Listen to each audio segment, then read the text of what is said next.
Sup guys, and welcome back to the ultimate guide to Dark Souls 2. This is going to be part 2 of the Crown of the Ivory King DLC. In the last part we got the items you could pick up before you beat Ava and spoke to the Queen, so this is what we're doing now, is going through the areas again to get all the items that were frozen over. Yeah. Because that's how they make you play the game, they make you play it twice. Yeah, so essentially if you haven't defeated Ava or spoken to the Queen, then none of this applies to you. Yeah, pretty much. You want, the first thing you want to do is get the Eye of the Priestess and go defeat Ava and then speak to the Queen, and then you can get all these items that are around here. So basically if you have this sort of weird icy fog in the outside areas, then you need to go watch part 1. Yeah, you need to watch part 1. But then chances are you probably watch part 1 anyway and you're doing this in a chronological order. But anyway, so remember how at the first part of this section when you first get here, there's a doorway on your right in here that's blocked by some caskets. Now we pulled that, we pulled the lever that would raise that in the last part. So that's where the North Wanderer set is, and I think there's a spell there too that we're gonna get now. Yeah, I think maybe Soul Flash. I think it might be. Nibs. So anyway, yeah, so North Wanderer Hood's good, and the gloves and the hood are like the two best parts of the armor set in terms of fashion. They're like the only parts of the armor set that go with anything else, really. it's kind of like a just not quite as good Hexel set, really. It really is. Like, you might as well just wear the Hexel set because it is better than it in pretty much every defense. Although the North Wanderer Hood does look really good with the Bone King chest, so that's excusable, I guess. Yeah. So, like, there's not really much to talk about in terms of enemies in this first part because we covered it all in the last part. But now these women will attack you now when you go past them, as you can see here. Yeah, so you need when to be at first careful. they wouldn't.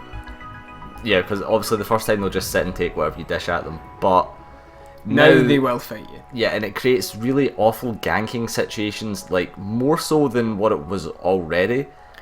So you really need to watch out for these, like, retainers, they're called. Yeah, and we covered this in the first part where you need to be careful when you're fighting any enemy, because pretty much every enemy in this game puts you in the range of another enemy in the game to use their ice rapier spear, like the projectile attack. Yeah, at least for this DLC anyway. At least for this DLC, yeah. So you're already in the line of fire whenever you go to challenge an enemy, but now you need to be a little bit more careful in case there's a retainer sitting nearby who's gonna fuck you up a little bit as well on top of that. Yeah.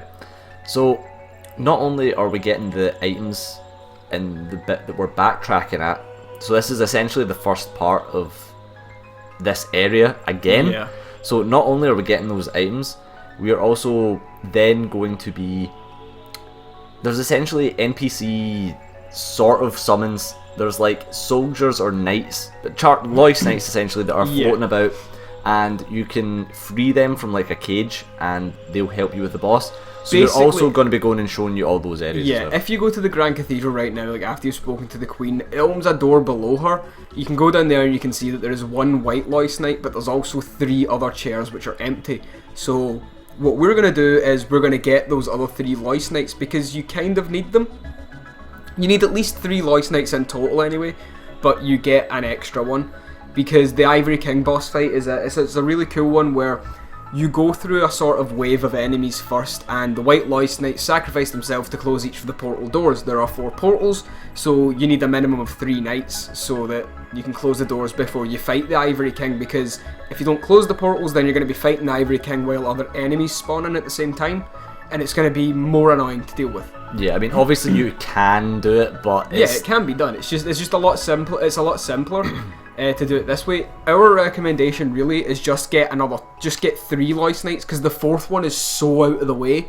Like, the 4th one is so far away and you go through so much shit just to get it as well that it's not really even worth doing, because you have to go past Maldron and the White Covetous Demon, and then you've got all those fucking rats to deal with as well, which are just ridiculously broken. Yeah, so if you don't care about any of the items in that area, which there isn't really a whole lot of... There's the Ivory Warrior Ring, which isn't even remotely useful, because it doesn't make a difference, right? People are going to say that, oh, it's good with heavier weapons. Here's the thing. To break someone's guard even using the Ivory Warrior Ring, it's still going to take up your entire stamina bar, so you're not going to be able to follow up after you break their guard by swinging at their shield. You're not going to be able to do that. So the Ivory Warrior Ring really doesn't have a place in Dark Souls 2 PvP. And it definitely doesn't have a place in PvE because enemies have unlimited stamina. And what the Ivory Warrior Ring does is more stamina damage if you attack an enemy that is blocking. so enemies with infinite stamina aren't affected by it, so it has pretty much no PvE purpose. So it's a kind of pointless ring, so that's pretty much the only thing that's along that way. There's Azel's staff as well, which has high magic damage, but it fires so slow that there's no point in using it either, so that's another thing that you can technically skip if you're not interested in going for the 4th Lois Knight, the 4th White Lois Knight, who's way out of the way. Yeah, it's quite a bit of an effort. It's a pain in the ass to get to. This specific fountain area initially has icy blocks, which are like giving you some cover and things like that, and you don't have the retainers to deal with, so even then it's still a bit of a pain to deal with this area, but as you can see, it's still a fucking issue. Yeah, now it's worse because you have no cover at all if you start getting sniped at, other than trying to use the fountain to get between you and the enemy, yeah, so that you can't take the projectile hit, but that's just, it's way tougher in this section now because you don't have as much to hide behind. Ideally, what you'll be doing is picking out one enemy at a time and then dragging him far back, and then dealing with each enemy that way as they come, essentially. Yeah, you want to get the enemies out of range of each other, so that you do funnel the numbers down to a 1v1 more so than not, because it's just a lot easier. These enemies have a ridiculous amount of poise as well, so getting into a 2v1 situation probably isn't going to end well. Yeah, and that's why I suggest using the greatsword for this area anyway. At least when I was using the greatsword, obviously, you know, you have your way of doing it, but when I was doing it using the greatsword, I found that was a really effective way of dealing with enemies, because it has a wide swing arc, and with the stone ring you will stun all the enemies even with a one-handed R1 on one swing.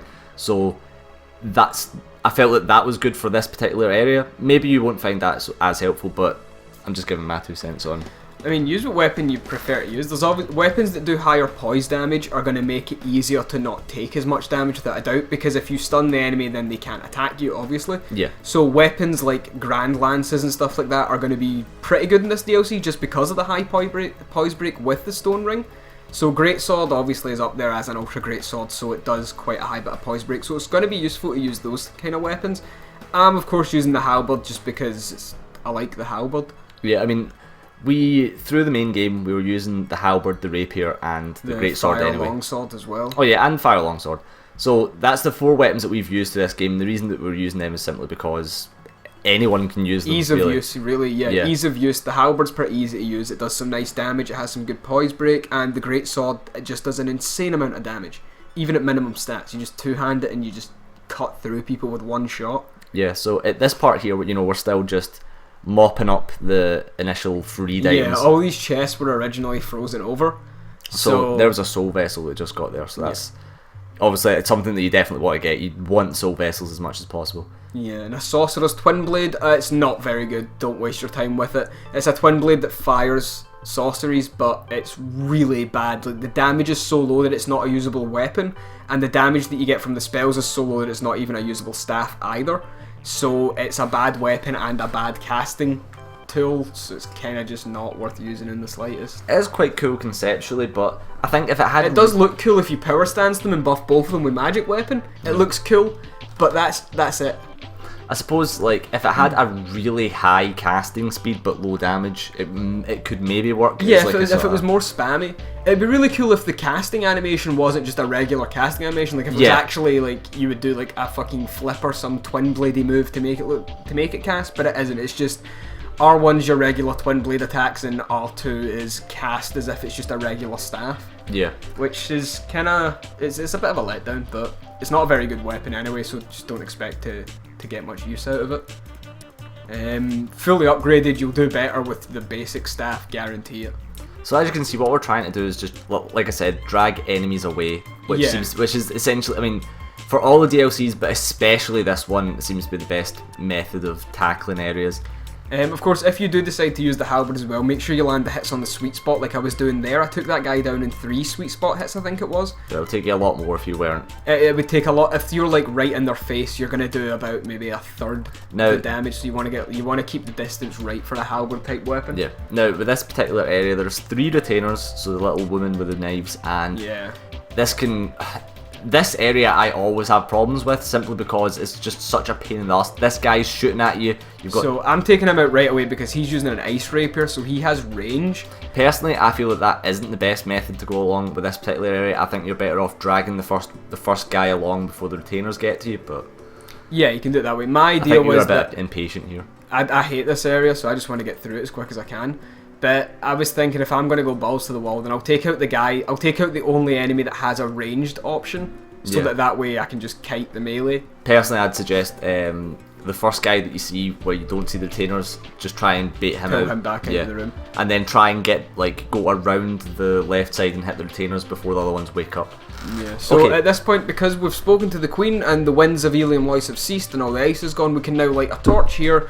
So you light a torch, light these 4 sconces, yeah, and it will open this door, and beyond this door is the key to the worst area in video game history, and there is also the Bone Fist weapon, which is it's a melee weapon. It's a cestus essentially, but it has a really cool moveset and has ridiculous requirements as well for the damage that it has. Really, easily one of the most fun weapons in the game. Yeah, it's one of the most. It's not a great weapon, but it's definitely fun to use. Now, you can see that there's flexile sentries here. They only drop Twinkling Titanite, so you don't really need to worry about that. We're not dealing with any of the fucking enemies or anything like that. We're just grabbing items. These retainers won't wake up right now. Nothing in this room wakes up until you grab the key at the back of the room, other than the flexile sentries, of course. So we grab the Bone Fist, then we're going to duck behind it. We're not going to fight it. We're just going to bait an attack out, get behind it, grab the key, and then we're just running for the hills. Because there's no point in wasting your time dealing with 2 flexile sentries and an army of retainers. When you've got all the items out of this section anyway. Yeah, especially when you can just run. At this point we're level 150, so we don't need to level up. We don't need the souls, it's just they're fucking there, so it really does not matter to us. We're literally there just to get the key and to get the Bone Fist, and that's us. Yeah. So now we're going back to this bonfire, and this is like the best bonfire in the DLC, I think, because it leads you to 2 Lois Knights pretty quickly. It leads you, it's like the center part for both of them, which is really good. Now, you may be wondering why we went forward to get the Bone Fist and we took a right to get to that bonfire, but to the left we dealt with that in the last video. In case that's where you get the bell helm. So if you do go to the left, then follow the snow path around the mountain, and at the end of the path there is the bell helmet. Yeah, you shouldn't have any issue with that, but nah, there's only like 1 or 2 of those, 1 or 2 of these guys, the ones that are sitting in the corner that can change their hand into different weapons. There's only 1 or 2 of them. So again, just to reiterate the point, you're just going to get ganked here yet more times. So just take your time with it. Because there's so many enemies that are, especially the retainers, honestly. There's 4 retainers up where we picked up Dark Dance, so they're gradually making their way down, as well as there's a few other retainers scattered around just sitting there. So as well as these guys. And this was already a pretty mob heavy place the first time through it before the retainers went aggro, so like we said, the areas now that you're having to come back through them have just gotten a lot more mob and gank heavy, so you just need to be a little bit more careful and bait them out one at a time, pick off stragglers and stuff like that. Yeah, I mean, so just try to play smart. Sadly, the issue is that even when we were recording this, we died when we just got ballsy, I suppose. Yeah, play for efficiency, not for fun when it comes to this section, because if you try to play for fun, you're not gonna get anywhere. Or you might, but it's gonna be a lot tougher anyway. Yeah, in the long run, you're better off just being smart about it. Really, let's be honest. Just work like a well-oiled machine. Sadly, this part of the guide is annoying because we've already discussed areas, all of this. Yeah. So at this point, we're just waiting until we get to a new area. Yeah, essentially. But I mean, nothing's even changed about the DLC other than the retainers have woken up. So it's just. They're just added more things to it to fuck with you, I guess. Personally, I kind of like it because it does encourage exploration, at least. You wouldn't think of going and backtracking back to these places. I mean, I suppose they were, covered in ice, but... Yeah, I'd like to feel like doing that, though. I don't want to be obligated to do it. I suppose so. This is like kind of... Because you walk past all these things in your first walk through it, and it's iced over, and you can't access it, and you're like, okay, I guess I need to come back to get this stuff then. So it takes the choice of exploration away, because now you need to come back. Oh, yeah. And you need to get the Lois. You need to get the Lois Knights if you want to have a decent go at the Ivory King fight first try, anyway. Because I doubt you're going to beat the Ivory King first try if you don't take the 2 Lois Knights in, or at least not many people will. Yeah, I mean, the Ivory King really, his main difficulty comes from just having the whole... Yeah, the Ivory King himself isn't too difficult, it's just getting to him becomes tough because it's just a giant mob. If life gems weren't a thing, it would mean that the Ivory King boss would be a complete endurance test because, okay, I've got my 10 or so Estus, right? Yeah.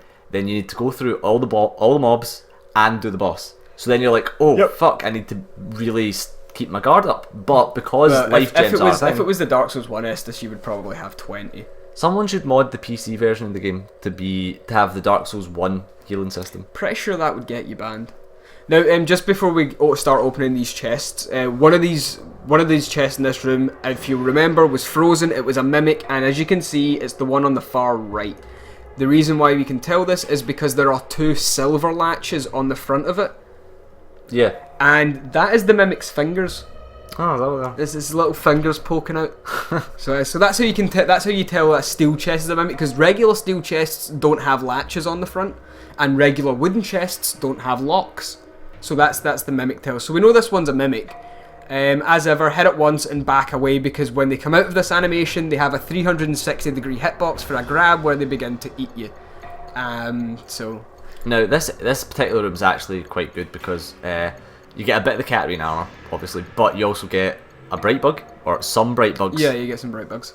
Now we're gonna open this gate and get the bonfire here just because, so it's, you know, less hassle later on. Yeah. But again, this area that this part leads to is complete cancer, and we really don't suggest ever even doing it. The rewards aren't really worth it, to be honest. But we're gonna show you anyway if you really need to. But we're gonna have to. But I'm really not looking forward to Frigid Outskirts at all, because I just despise it with every fibre. Yeah. Every fibre of my being hates it. It's a shame, because they had a chance to make it good, and they just made it so fucking annoying.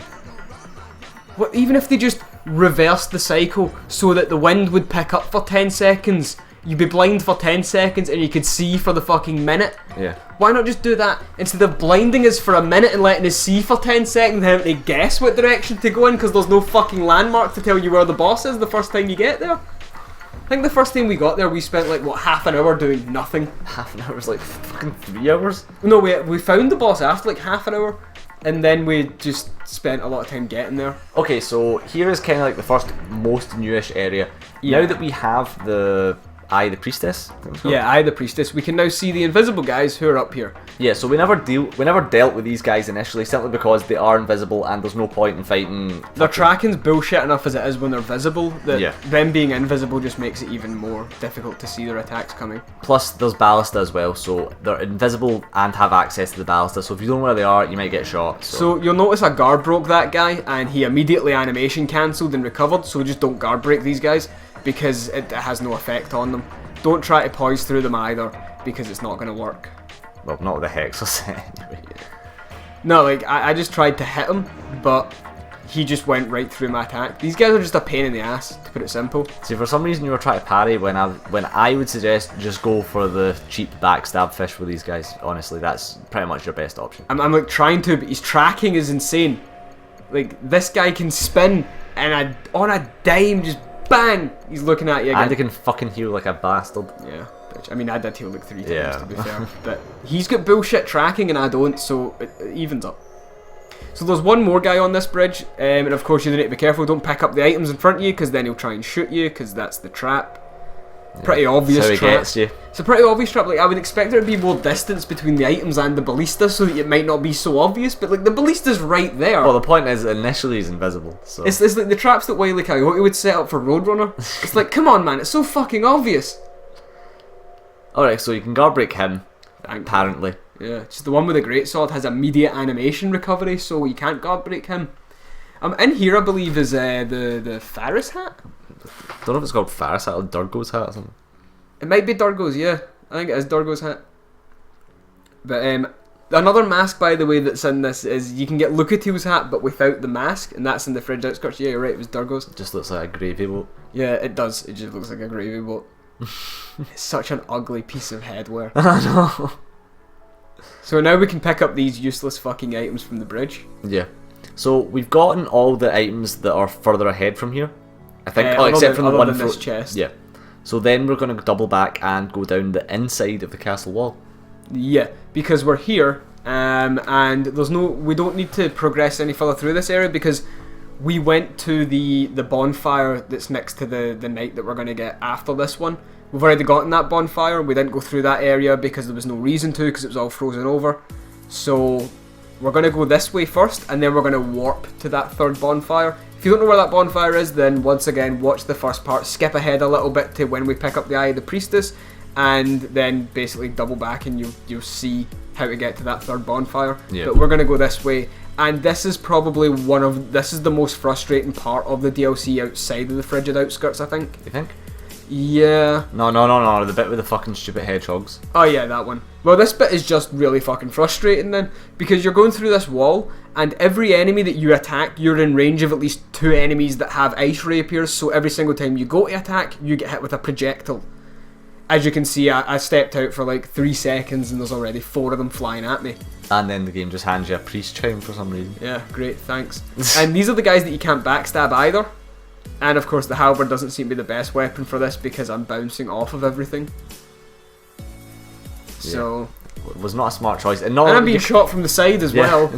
So this is fantastic. I'm just trying to find some safety and solitude so that I can heal for a second. Because this entire part of the wall is another thing that I hate, because it's just you're always being hit from somewhere. Yeah. And that's just annoying. Even when, and then see, you go to that guy, and then there's another guy. That really is a bit of an issue, to be honest. And then you go to this guy, and there's a guy behind you. So to be fair, I mean, I think he was in the alcove. And yeah, but if you go into that alcove, then that guy there comes and gets you anyway, because you're within aggro range of both of them. Well, it is just not a good area. Let's be honest. The enemy layout is just. We'll just put loads of guys here and see what happens. Yeah, I know. It's like tower defense, but they started with too much money. They're only fighting against one guy. It's so fucking stupid. Okay, so we can go up first. Yeah, we're gonna go up first because that unlocks a shortcut at the top of the battlement. I think this shortcut should be next to the second bonfire, or this shortcut. Yeah, this is next to the second bonfire. That is. Well, slightly next to. It's not really that far away. It's up from it. So that would be where the rampart golem is, the one that throws his lance at you. That's the big shield, yeah. Yeah, that would be where that guy is. So the second bonfire, if you step out that door and go to your left and just keep travelling downhill, that would take you to the second bonfire. But now we're travelling down through the wall because we need to go to the bottom and fight not Witch Beatrice to get the White Lois Knight in the boss fight. So more of these guys that you can't backstab, who we despise. Who you love, apparently. I can't stand, like, the majority of the enemies in this game I just hate. So thankfully on that second level down there's nothing. Yeah, thankfully, and there's only one guy, so it means that you actually have a place of safety as well. Oh yeah, that's true. So you definitely don't want this guy to fall down below, because down below you is just a pack of dogs. So if he falls down below, you have to deal with dogs and him. So that's why I buffed, because I wanted to try and one-shot backstab him, or at least get close to, so I could do that. Chances are you could probably backstab him with the greatsword, maybe? Maybe. I mean, it might have done more damage, because this is split damage. So, two-shot that guy because of the buff, and we pick up the Ring of Resistance. That's for Poison, Bleed, Curse, and Petrify.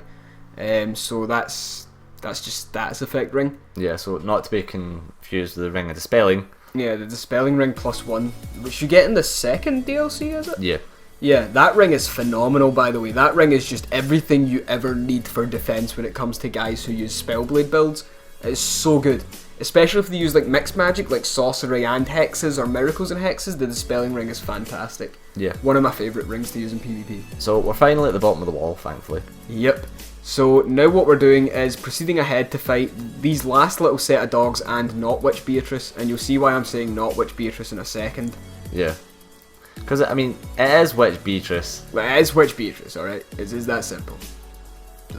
She has a different name, yes, but so did Lordran. Drangleic used to be Lordran, so you don't know that she didn't used to be Witch Beatrice? Yeah, exactly. I don't know, I didn't write this fucking game. Apparently nobody did, because it makes no sense. Although the Crown DLCs kinda make a little bit of sense in retrospect, like gather the 3 crowns to get the crown that prevents hollowing, which would be the thing that you were searching for. Okay, so we cut a little bit out because we done a bit of pointless backtracking. But basically, after you go through that bit with the dogs, just walk around here to the right and you can fight Witch Beatrice. Yeah, Witch Beatrice. She's got hexes, but she's Witch Beatrice, alright? But she's pretty simple to take care of.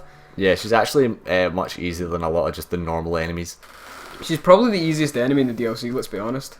Probably, to be honest, like those, I mean, she's even easier. Outside of the Covetous Demon? Yeah. Probably her, yeah. I mean, she is pretty fucking stupid.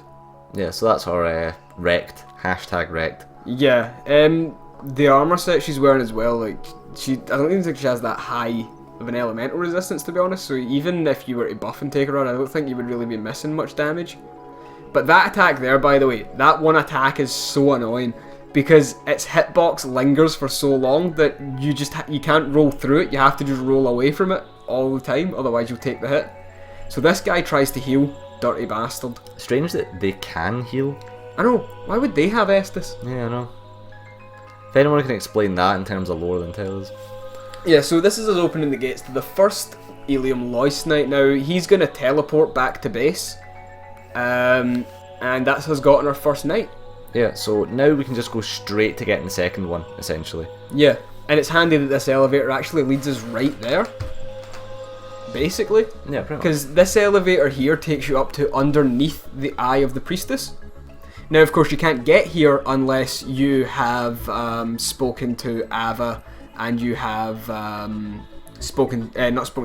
you've beaten Ava and you've spoken to the Queen so that you can remove all the ice. You can't get down to this section anyway. So you should have the Eye of the Priestess at this point. Yeah, so it's quite nice how it all just loops around, really. Yeah, so we are the backtracking was that we went up this elevator, opened the door, then went back down to fight Beatrice. So we just cut that out. So you need to open that door, obviously. So before anybody's like, why is your door opened? Yeah. Because we opened it and we cut it out. Okay, so here we are, nice little bonfire. Of course, and last time we were here, we didn't progress through this area at all because most of it's frozen over and there's no need to do this particular area twice. Yeah, exactly. So we wait for the ice takeaway because this leads to a Lois Knight, but that's frozen, so you can't get there the first time around, so we just didn't bother doing it. But now we're back here, so we're going to open this and deal with all of this shit. Now this area is now significantly harder than it would have been the first time around because a lot of the enemies were frozen or inactive, but now there's mimics and stuff here which are active, and there's a bunch of retainers, and there's these golems as well, and if you kill anything next to these golems, they'll come to life and they'll try and beat you up. Yeah, so what you want to do is, again, you know, baiting out one particular enemy. We don't retainers just don't move, so you really don't have a choice but to fight at least one of the golems. See, I mean, our issue here was we weren't baiting out enemies, but what you should be doing is obviously doing your best to bait. I did bait out enemies. Well, yeah, I know, but like you are able to do this in such a way where the golems don't come to life. I've never been able to move the retainers away from the golem because they just keep casting sorceries. So these golems don't do a lot of damage, really. They're not that bad. They have a quick little kick move, which is pretty funny, but the damage isn't that bad. If they put you in a grab, if they grab you, they'll take like 500 souls or something insignificant like that. So it doesn't even matter. However, something that must be said about them is they are especially weak to the rapier. Like, just because you can hit them so many times. I think it's just because they have a massive counter window, because their attacks are so slow and they're recovering for so long from it. So yeah, you just seen the cunt punt, which has knockback. Like, you're doing so bad. Like, right now you're playing so sloppily. I don't know why this golem is just fucking me up. But you can get quite a few counter hits in with the rapier, as you've seen there. I think all 3 of those were counter hits, because I think they're in a constant recovery animation or some shit like that. I don't know. Either that or the rapier just does ridiculous damage to them, which also wouldn't be too far-fetched. But yeah, so now we can deal with these things in peace because they're a decent distance away from the golem, so they shouldn't bring it to life. And both of these chests are mimics, I think. Or it's only one. Yeah, only one of them is. My bad. My bad.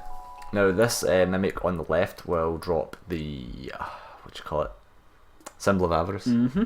So that's like essentially. Yeah, the symbol of avarice was the mimic head. Yeah. In Dark Souls 1, it was higher drop rate and more soul count at the cost of it would drain your HP per second, and I think it's the same in this game. It should be. Higher drop rate. So it's like Covetous Gold and Covetous Silver Serpent Ring to an extent at the same time. Yeah, I love it. So another golem who just feels like fucking me up. And then I remembered how to cheese them.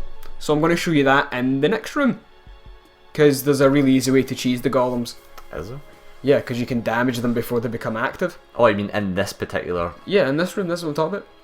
In this section here, so... Yeah, so what you could have actually done is... kill all the enemies, then poke the golem down a bit before you killed the mimic. And then when the golem came to life, you could one-shot it. Yeah. Essentially. So that's what I'm going to do in this room. I'm going to bait things out one at a time, and then I'm going to break down all the golems a bit at a time before making any of them come active, so I can one-shot all of them. So it's just a much safer way to do it, because the golems are clearly fucking me up. Try and use this room as a better example of how to deal with the previous room. I mean, other than the golem, the previous room went fine, alright? So just... Other than the main thing. You're one to fucking talk. You're shite at this game. Yeah, but at the very least I can be... Just because I'm shit doesn't mean I can't be critical. Well, I'm just saying, like, pot calling the kettle black here is all I'm saying, alright? So, you need to be careful not to hit, like, a golem through another golem, if you know what I mean? Because I've brought that one really low to 1 hit range, so I definitely don't want to hit that one through the golem, because if it dies, it's going to activate the other one. So the plan is to bring them all down really low one at a time. So very carefully, so that's why I'm using a rapier, because it's a really short weapon and I can get the distance so that I don't hit 2 golems with 1 poke. And then when they do come to life, it's GG, because they just all die in 1 hit. And of course the reason why I'm bringing them down all at the same time is because as soon as you kill one will immediately come to life. So bring them all low before any of them spawn. It's just the safest way to do it. And I believe this chest has the curved nil greatsword. It does. It's an interesting weapon. It's a curved ultra greatsword, like the Murakumo and the arced sword, but its damage scales based on what NG plus you're in, up to a maximum of NG plus 9. So that's bonfire intensity 10 in general. Oh really? Yeah. So if you go to NG plus 9, then it does maximum damage. When you power stance it, it has a really cool moveset where it has like the warp sword power stance spin, but it's a curved ultra, so it does more damage, sort of thing. As well as when you two-hand it, its L2 isn't a parry, its L2 is a slower 360 spin. It's pretty cool. So this is Orheim. He disguises himself as a barrel. You probably got the invasion notice from him just as soon as you stepped up the stairs into that room we were just in. But he's a bit of a pain in the ass. He's one of those enemies that has a load of tracking that's just bullshit. He has way too much poise, and yeah, he's just a bit of a pain to deal with, but he's using a greatsword, so he's kind of not that difficult. Yeah, I mean, the fact that even he's disguised as a barrel, I just think that's hilarious, and I give him He a pass. follows you around as a barrel. See, if you run past him, he follows you around. He followed Noelle all the way back to the first bonfire in the DLC and then backstabbed her on stream the first time she got here because she didn't realise where he was. So good. That's hilarious. It's great. It's fucking awesome. So there's a few more things to collect in this area. There's the Loist Knight, there's a new Great Bow, and Fire Clutch Ring. Fire Clutch Ring, yeah. I'm not really a fan of the Clutch Rings. I personally like them. I just like I think the defense deduction is just too heavy a cost for only like 30-40 damage based on the weapon. I think that's just too much of a defense reduction for that little damage increase. Yeah, I mean, maybe if they gave you 50 damage but decreased the elemental of the opposite one by 50. Yeah, that would be better. So this just leads you up to Ava. So this is where you would have been had this place not been... Had you come through here before you get rid of the ice, this is where you would have popped up. Yeah. But we got rid of the ice because it was the better way to go about it. And now we're going to go down this way, which would have been frozen over, which is why you couldn't have gotten the Loist Knight at this point.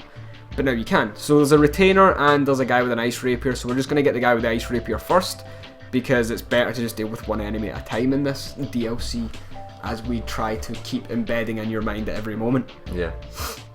But the retainers aren't too difficult to deal with. I'm just going to ignore the retainer and bring this golem low, so that when I do kill the retainer and it activates the golem, I'll be able to kill the golem really easily. And the retainer does no damage. But at this stage, why not just kill the golem and then just kill the retainer, if you know what I mean? I mean, you can do it that way, yeah, but I'm just trying to like keep the retainer off me at the same time. But now I've had enough. That's just fuck you. That's it, bitch. Out of here. And there we go. So there's no need to activate 2 golems, which is, I'm assuming, the intention behind there being 2 golems there, obviously. Yeah. So there's no need to do that. So thank God. Now going this way as well, this leads to a shortcut back up behind Ava. Ava's boss room as well. So this leads you to the staircase that takes you up to the Grand Cathedral. Yeah. So at this point you have 2 Lois Knights, so you could go and do the boss and save yourself the hassle of getting the third one. Yeah. Obviously after you pick up these items.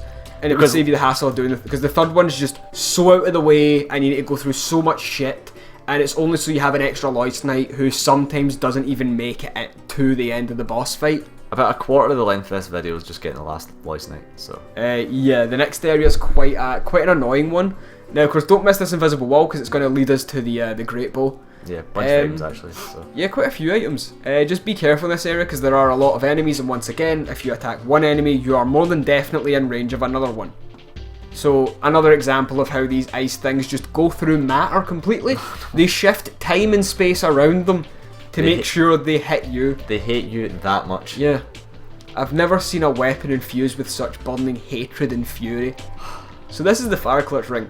If you use a weapon with a fire infusion, it will give you bonus damage, or if you use a weapon that has basic fire damage, it will give you more fire damage. Also gives you more damage with the Pyro Flame as well. So. Yeah, adds the pyromancy damage. The best way to benefit from the Fire Clutch Ring in terms of getting the most damage out of it for a single weapon is to have a weapon that does fire damage by default, and then infuse it with fire, and you will get like a 40 to 45 fire bonus instead of just and the you 30. Get 70?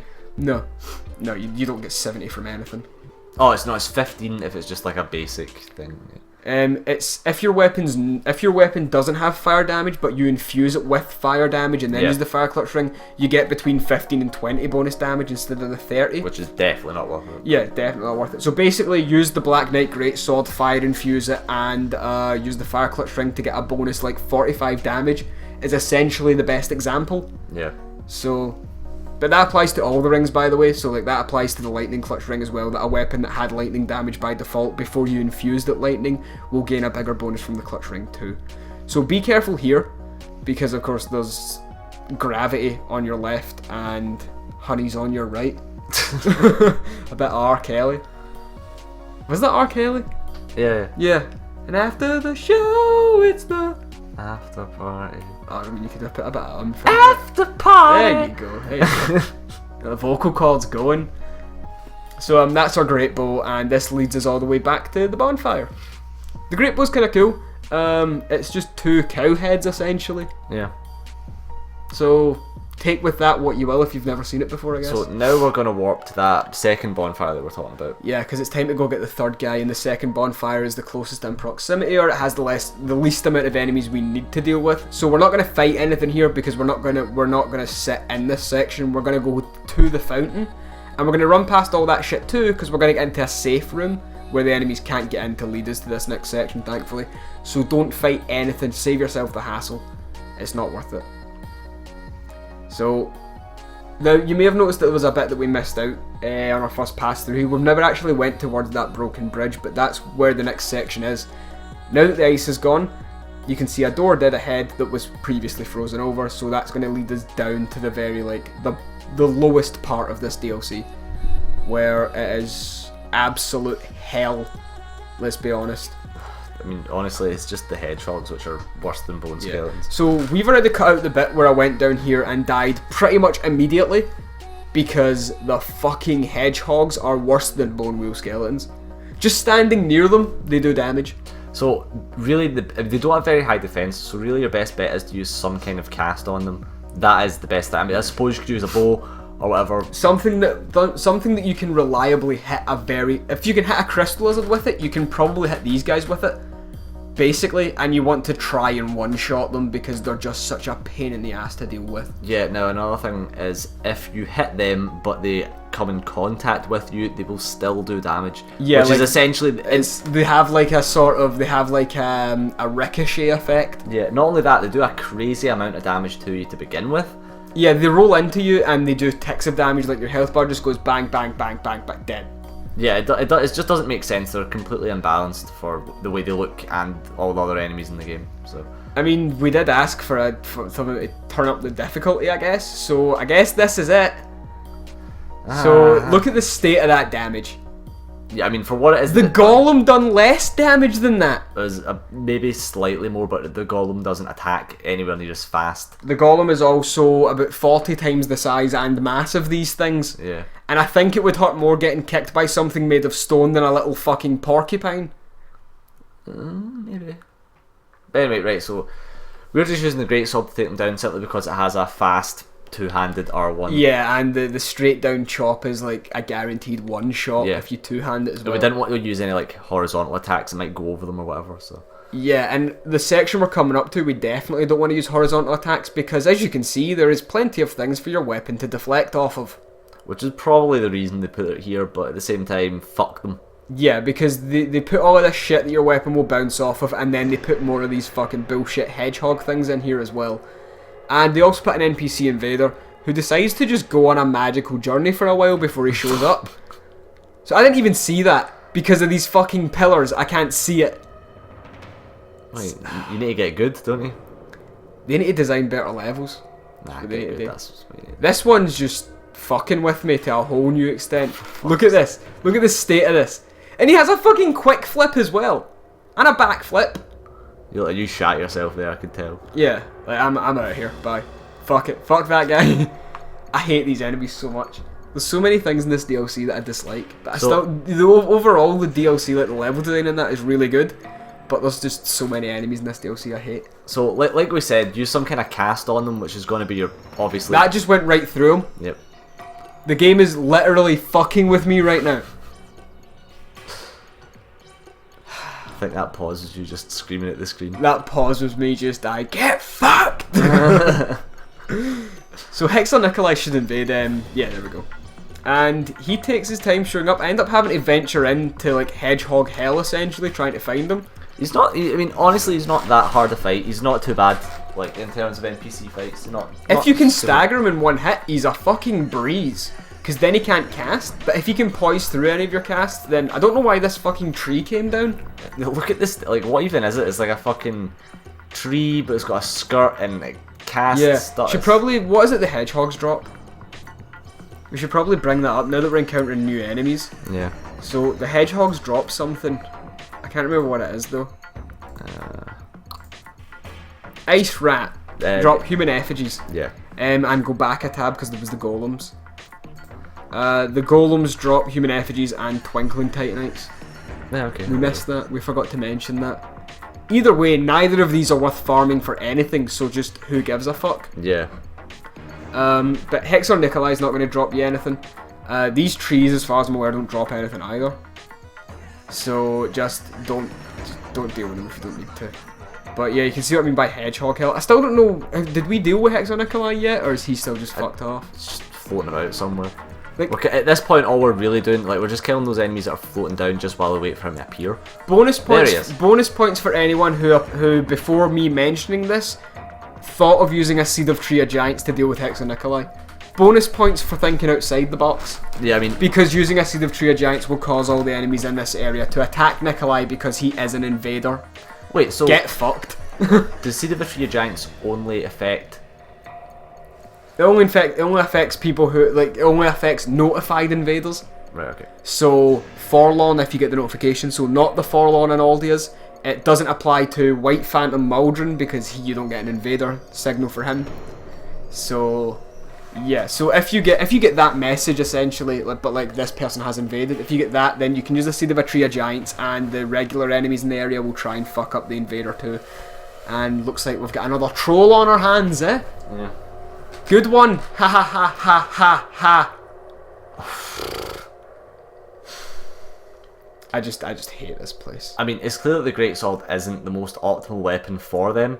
Nah, I just went through 3 flasks in the one go because fuck it. I'm just irritated at this point. Yeah. Like, I can tell by the way I'm playing that I'm irritated at this point. So, yeah. I'm not a fan of this place. But I do it because you guys need help. Yeah, we do it for you. We're not the heroes you want, but we're the Even heroes though you we're need. about a year on from when the DLC was released. So we've still got the ultimate guide, so it's okay. People will wait for it. They'll buy whatever we sell them. Why won't you realise this? GheyForGames frying pans coming soon. So yeah, I mean, we're just bantering now, or we're just on item run. So I mean, there's nothing really. You can see what we're doing essentially. So that's... Yeah, you can see we're just stalling for time as well. But yeah, this is the last bonfire. I think. Yeah, this is the last bonfire in the DLC. There's not a bonfire beyond this point. And we're going to come up to a White Phantom, Maldron the Assassin. Now, Maldron invaded us in the Broom Tower DLC above the Majestic Greatsword, so it's not our first time dealing with this particular dick. So now we're going to deal with him again, and he's feeling particularly jokey this time. Yeah, he's feeling quite jovial. Yeah, he's in it. It's just a prank, bro. It's just a prank. So basically, we're not going to fall for his shit because we're smart and we know what he's up to. But when you get up here, he gestures. He's like, "Oh, hey, I'm friendly old Maldron. Hi." We're not taking any of this guy's shit. Fuck you. Basically, what happens is if you ignore him, walk past him, you have to pull a lever just past this section to open the doors to advance further through it. When you go to pull that lever, he'll walk up, backstab you, hit you with some corrosive urns, and run away. Ha ha ha! Jokes on me. Yeah, fool me once. Yeah, but now we've hit him, he's run away, so we're just gonna open the lever anyway. And the annoying thing is, I can't find him, and I've no idea where he went. But I think I do find him, I attack him, and then he does the typical Maldron thing and runs away again. Yeah. So I need to fight Covetous Demon, White Shite Covetous Demon, and Maldron at the same time. Which isn't super difficult, really, considering it proved to be more difficult than it needed to be. Yeah, because there's also rats down there, I think, as well. Yeah, there's some hedgehogs down there that I had to avoid too, so there wasn't really like any safe retreat. But there's Maldron, jokester, throwing his corrosive uns, funny guy. So if you can get Maldron here, like, try your best to try and kill him at this particular area, that way he doesn't run away. Yeah. But beware of Maldron, because he has that animation cancel, ridiculous tracking shit. Like, he has Dark Souls 1 rolling attacks where he can send them in any direction. And we can't do that, obviously, because of how the game is modelled for us to play it. And there's the jump attack tracking, and then there's me just getting fucking railed. Funny guy, this Maldron, isn't he? Is that you should have died there? Yeah, I should have, but fuck him. He thinks he's a funny trickster. Ha ha ha. Chug a flask in front of him, I don't give no fucks. And now he's going to run away. Yeah. So this is the thing you want to avoid, is that Maldron goes on a lap of Lordran. Yeah. No, not Lordran. This is what Elium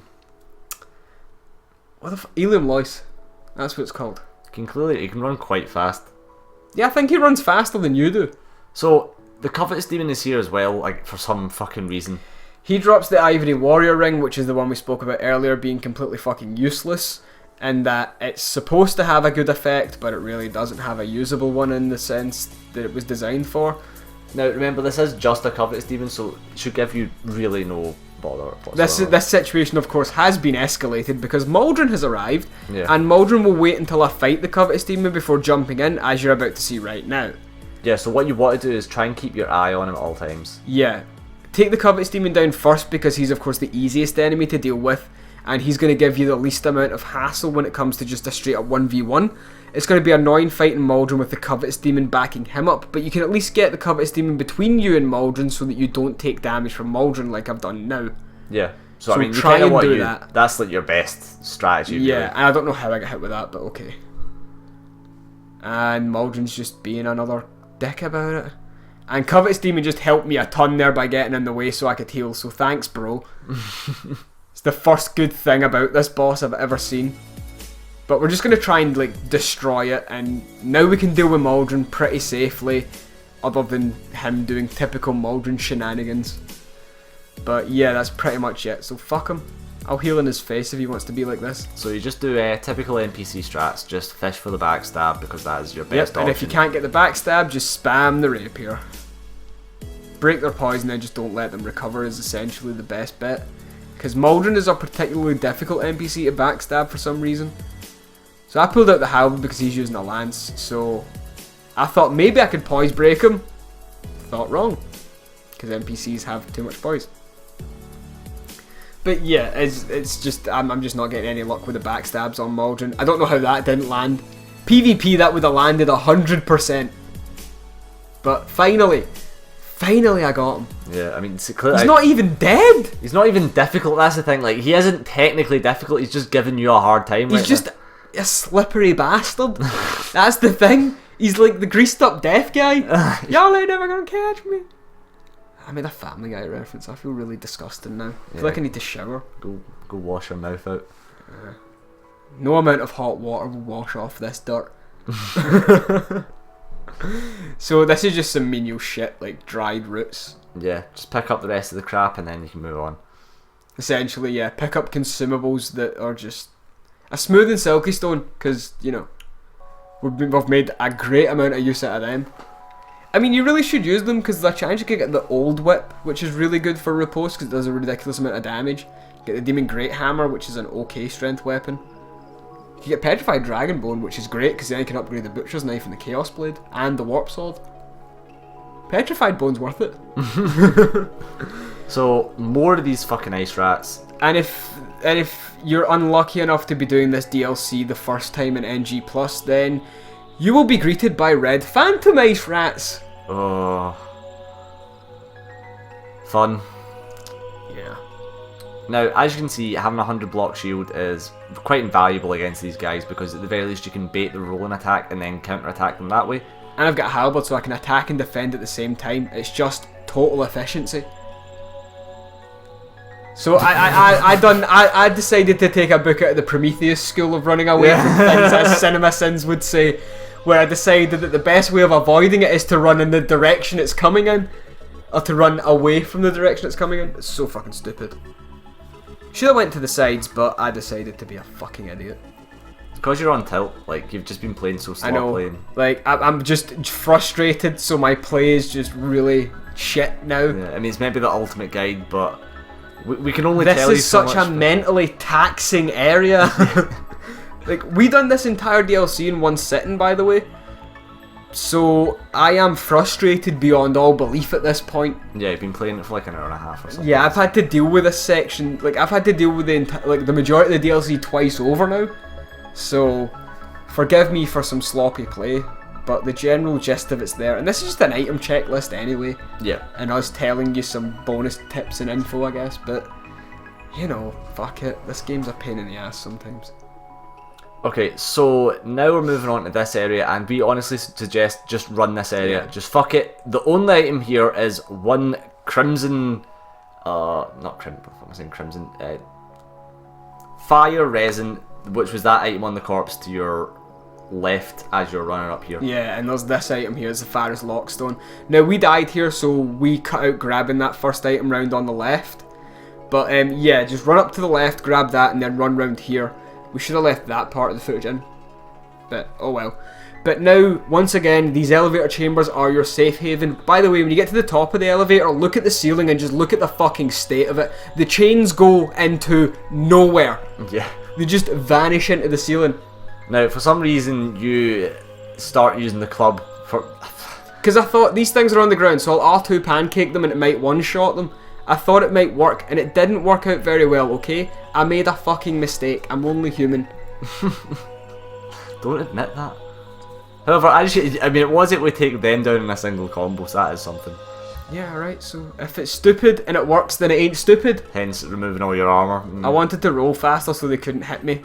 But it doesn't matter because you can't avoid these fucking things anyway. It's just like guaranteed damage combos, like built into their DNA. I know. They evolved to guarantee damage.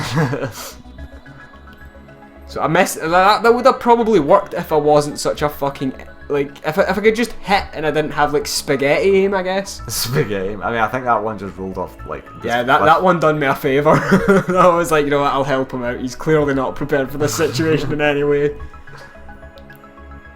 But yeah. So it did one-shot them. Yeah, but everything one-shots them. Honestly, the best thing to take care of those guys is if you have a Crystal Soul Spear, down one. Yeah, and then just take an Amber Herb. Yeah, just so continue the process. You may actually, for this particular area, want to equip maybe Dark Orb. That'll probably... Yeah, that's pretty low requirements. It might not do a lot of damage, but at least you can pepper them from range. Yeah. And you get like 20 of them, so that should be enough to deal with. I would assume that Dark Orb would probably take care of the ice rats in like 2 hits. So maybe at minimum stats, maybe 2 or 3. 3 max, definitely. Yeah, it's definitely a good call anyway. And it's we probably could have done that, but we just don't want to use spells for we don't want to use offensive spells for the most part unless there's like a really simple reason for doing it, like the Ancient Dragon, because it's a way to cheese the Ancient Dragon without just poking between its toes. Admittedly, that isn't like we didn't know about that particular technique. Yeah, not because like we figured that Ancient Dragon technique out like a couple of days after we like first played the game. We dived right into the Ultimate Guide for the most part, just try to figure the game out. And it wasn't until after we seen some speedruns of the game that we noticed that the pros had already figured out the just attack loop it, because it's a really abusable AI apparently. Yeah. So we went through all that just to get the last alien Lois Knight, and as you can see, we never really picked up anything of particular value. Exactly. So that area just really is not worth it. Although this next interaction can be kind of fun, I guess. Yeah. You can kill invaders this way, which is pretty funny. So there's you see like a snowball on the end of this, on like just right there. You can hit it, and fun things happen essentially. If you ever hit it, there we go. And it rolls down the hill, gradually getting bigger. It's a very like Mario-esque thing, I think. Yeah. And then like Crash Bandicoot, the boulder runs. Yeah. Not only that, this snowball will jam the gap in the bridge as well. Yeah, so it creates a link from this section back there. So thank God. You know, because now you have a reason to come back to this place ever. Yeah. Just in case you want to farm the rats for what? Human effigies? You fucking stupid. Buy them from Agdane. Jesus. So you get Azel's staff, I suppose. Yeah, that's the one I was talking about, where Yeah. it has a higher magic damage on your spells, but it has a ridiculously slow cast speed, so you're never hitting anyone, because you're literally giving your opponent a 5-second warm-up to dodge your attack. At the very least, though, now we can move on to the boss. Now we can move on to the boss. So we've got all 4 knights, but like we said, you can do it just as easily with all 3 knights. With just the 3 knights, rather. So don't worry about it. Okay, so at this point we can now speak about the Lois Souls and what Alsana's role in this is, essentially. Yeah, that's her that is Right, like yeah. up at the top there. Up the top, the one you spoke to remove the ice. So when you go into this boss fight, you and the 4 white Lois Knights will drop down and you will fight charred Lois Knights. These guys will drop Lois Souls among other things, but we'll get to that in a second. When you defeat the boss, So- you can come back down here. Yeah, when you defeat the boss, you can come back down here and you can farm the Lois Souls infinitely, alright? But basically, you need to get a number of these Lois Souls to complete Alsana's quest line of sorts. So if you get 5 Lois Souls, then you go back and talk to her. She'll give you the Lois Gauntlets and the Lois Leggings. If you get 15, she will give you the Lois chest piece. At 35, she will give you the Lois Helmet. And at 50, she will give you the Soul of Alsana, the Silent Oracle. And you will be able to buy the Ivory King armor from Magirold. Now, each time you pass one of these Lois Soul thresholds, she will remove a block of ice from the stairs, and once you give her the 50, she'll remove the last block of ice, you go up and talk to her, and that's how you get her soul, which you can turn into Alien Lois, the curved sword, which the special attack on it is it drains HP from them and gives you health back. Yeah. It's actually a pretty fun sword to use if you lightning infuse it and use Sunlight Blade with it. It's a really good sword on like a half faith dex build. Now, It's pretty cool. these Charred Lois Knights will drop the Charred Lois set, their shield, the Charred Lois Greatsword, and... Lois Souls, of course. Now, the issue with that is they've got a really shitty drop rate for the Charred Lois Souls. What you can do though is that as a white phantom, like if you get summoned into someone's world, they won't drop anything other than Lois Souls for you. So if you go into someone's world and you stack item discovery, they will only drop Lois Souls, and they can drop Lois Souls more often. The issue with that is that you then have to help them beat the boss, because although you can come down here and farm, you can't summon anyone here using a shade sign so that you can both farm after you've beaten the boss. So you really just have to help randoms and hope you kill enough Lois Knights in the process to get the Lois Souls quickly, otherwise you're going to be farming your own world for quite a bit of time. Yeah. Okay, so what you just see on the left, by the way, that white door, that's what the white Lois Knights do, and now it's based on how much time passes. So after so much time passes, the Lois Knight will put away the weapon that they have, and they will pull out a Lois Greatsword, hold it into the sky, they'll glow blue, and then they will go and close the portal and sacrifice themselves so that no more charred Lois Knights will spawn through these portals, which is why you need a minimum of 3 of them in total so that you can close all the gates before the boss gets here. Now, interestingly, if you only have 2 Lois Knights and there's still like another door to be closed whilst the bosses came in, If the Loist Knight tries to close the door while the boss is in front of it, he will encase the boss in the ice and will one-shot the boss for you. You can one-shot the boss like that. It's pretty funny. So the Loist Knight, alright, just done it there. Yeah, you can see what I'm saying. He's glowing blue. He's going to go close that gate. Now, these Charred Loist Knights are kind of annoying to deal with. They have really high poise. They've got Pyromancers as well, so I recommend taking them out first because they hit you with fireballs and fire snakes and combustions and shit like that. So take them out first because they are the most annoying to deal with. And then you can just kite the melee guys as per normal. But once the third gate closes and once you kill the last Loist Knight in the arena, the gates of Oblivion shall open. And stepping through it will be the Ivory King. And the last thing I quickly want to mention is that you can snipe Alsana from like the bit that you talk to her, but without getting any of the Loist Souls. So if you really care about the Ilium Loist Sword, you can just snipe her and get her soul that way. What that does though is that will prevent you from getting the white Loist armor, and it will prevent you from buying the Ivory King armor from Magirold later on. Yeah. So it's really up to you. Do you want the Ilium Loist Sword only? Just kill her, get her soul, and then just make the sword from that. If you do want all the Ilium Loist armor and all of that stuff, then you're going to have to farm the 50 Loist souls, unfortunately. And it does take a while, and you can't drop them, so you can't even have your friends like give them to you or anything like that if they don't want to do it. So yeah. It's essentially you need to grind to get this stuff. But this is the Ivory King. Pretty good boss fight, really interesting. You use his soul to make the Ivory King Ultra Greatsword, which he's using here. When you two-hand it, the sword gets like a power-up beam sort of thing applied to it, and its range increases greatly, and it does more damage too. Weirdly enough, really cool. As a boss, although it looks great and it's just a fairly standard one-on-one fight, he's actually relatively easy. Like I said, the difficulty from this boss actually comes from the endurance test before it. So when you two-hand the sword, every time you swing the sword, it will look like that when you use it as a player. Like it gets that blue glow, the giant beam, and its range is extended. If you hit them with like the actual, like the regular sword blade as well as the blue beam power-up, it does a ton of damage. But it's an ultra great sword, so it's like a higher skill tier weapon to be good with as it is, so you're not going to be able to like pick it up straight out of the box and use it if this is your first time playing a Souls game anyway. Now, as per usual, we're using the boss killer setup of the rapier, the old Leo ring, ring of blades, flinge ring, a bright bug, and a resin, and that will, as you see, do tons and tons of damage to this boss. So at this point, I'm just showing you guys the boss move set a little bit and like some of the stuff that he does.